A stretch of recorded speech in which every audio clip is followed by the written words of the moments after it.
Le livre de la Rahmaniya, commentaire, troisième partie, chapitre 2, suite. La 8e obligation envers soi-même. Qu'il ne trouve pas trop lente l'union à Dieu et qu'il ne trouve pas éloignée la proximité de Dieu. Qu'il ne soit pas trop pressé d'obtenir ses résultats, car ce résultat ne peut lui être connu pas plus que le moyen d'y parvenir.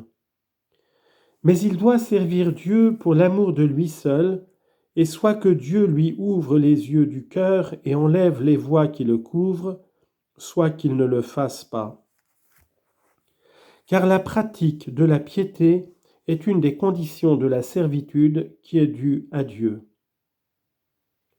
Le grand Cheikh Ibn Arabi a dit « Prends garde d'abandonner ta lutte parce que tu ne vois pas les signes de la victoire, car il est certain que ce succès viendra en son temps. » Il dit aussi « Prends garde, ô aspirant, de te proposer comme but de ta prière et de tes actes de piété la récompense et le mérite, car cela arrivera certainement. Au contraire, mets tous tes soins à trouver ta joie dans ta conversation intime, munaja, ta confidence avec Dieu, et dans ton séjour en sa compagnie. » Remarque. L'effort que l'on fait dans les actes de religion aboutit sans aucun doute à faire progresser vers les stades que l'on ne peut compter et à obtenir les inspirations que l'on ne peut énumérer. En effet, lorsque le progressant parvient à un stade, on dit « il n'y a pas de stade » parce que l'abondance de la grâce divine ne s'arrête pas et ne finit pas. Il en est de même du progrès, taraqqi. En effet, celui qui pense que la marche vers la perfection arrive à son terme ou à sa fin, s'arrête, est un ignorant parfait. Car la marche ou la progression arrive seulement à la connaissance de Dieu, ma'arfa, au moyen des illuminations, tajaliyat, et des grâces, na'mayhi, divines.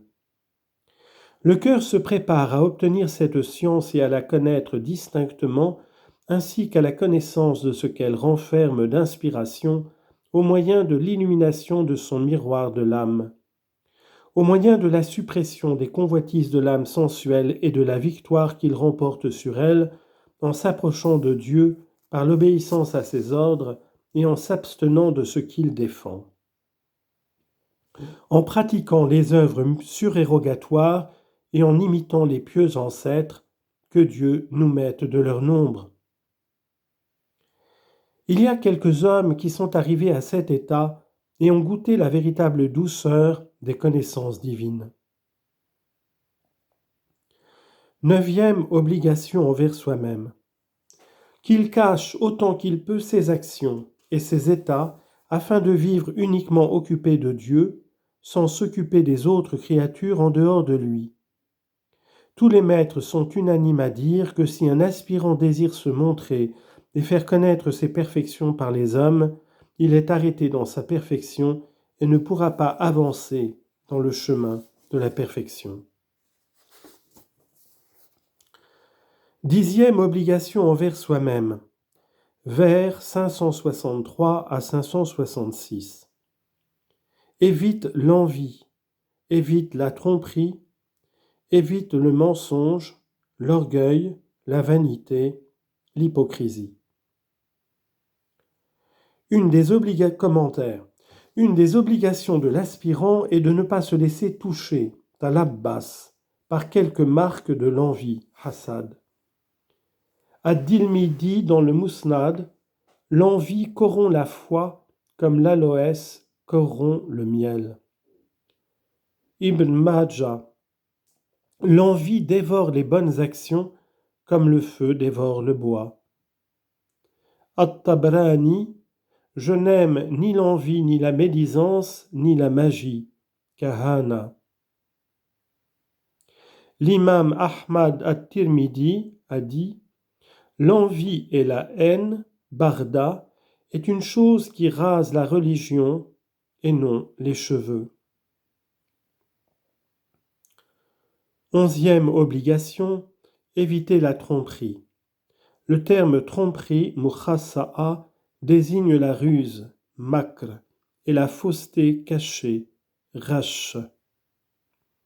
At-Tirmidhi a dit « Maudit celui qui trompe un croyant ou qui agit avec ruse à son égard. » Il a dit aussi « Nous ne reconnaissons pas comme l'un des nôtres celui qui trompe un musulman, lui fait du tort ou agit avec ruse à son égard. »